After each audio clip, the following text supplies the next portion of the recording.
On a scale of 1 to 10, how happy are you? Maybe happiness is not something you're born with or even something you can choose. Instead, it's a skill that you can learn, just like fitness or diet. I believe that happiness changes over time. Just like all the great questions, what will happen when we die? Is there a Santa Claus? Is there a God? Should I be happy? Am I in love? Since no two situations are identical, there are no straightforward answers. You can get an answer to a question like this, but it will be very specific to you. What works for one person may seem like complete nonsense to another, and vice versa. Each person has their own idea of what happiness is. For some people, it's a flow state. For some people, it's satisfaction. For some people, it's a feeling of contentment. The true meaning of happiness is always changing. In reality, happiness is a default state. When you remove the feeling that something is missing from your life, you can achieve happiness. Happiness is the state when nothing is missing.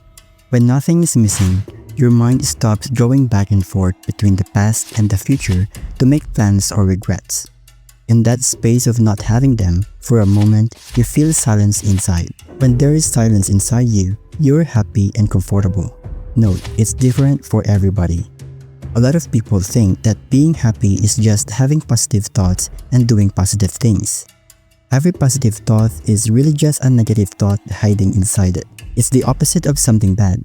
When I say I'm happy, I've been sad before. There's a negative thought seed inside every positive thought, and vice versa. This is why a lot of great things happen after pain. Before you can strive for and enjoy the positive, you have to see the bad. Before you can understand the good, you have to look at the bad. Positive thinking doesn't make you happy.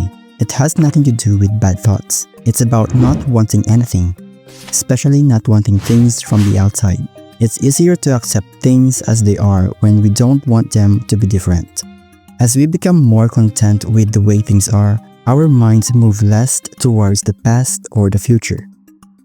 The more present we are, the happier and more content we will be. If you say, "Oh, I'm happy now," and then try to hold on to that happiness, you will fall out of it. All of a sudden, the mind starts to move. It wants to stick to something. It's trying to turn a short-term situations into a long-term one. Happiness means not having to hurt, want, or think too much about the past or the future. It means accepting the present moment and the truth of what is and how it is. You have to get through the good and bad if you want peace in your life. Nature has no idea what happiness or sadness is. There is nothing wrong with the way things are. We are only sad or happy in our own heads. And things are perfect or not perfect depending on what we want. You only see your own thoughts in the world. Reality is not biased. Reality does not judge. A tree has no idea of what is wrong or right, good or bad. Then you die. When you are born, you are stimulated by lights, colors, and sounds. And then you die. It's up to you how you use them.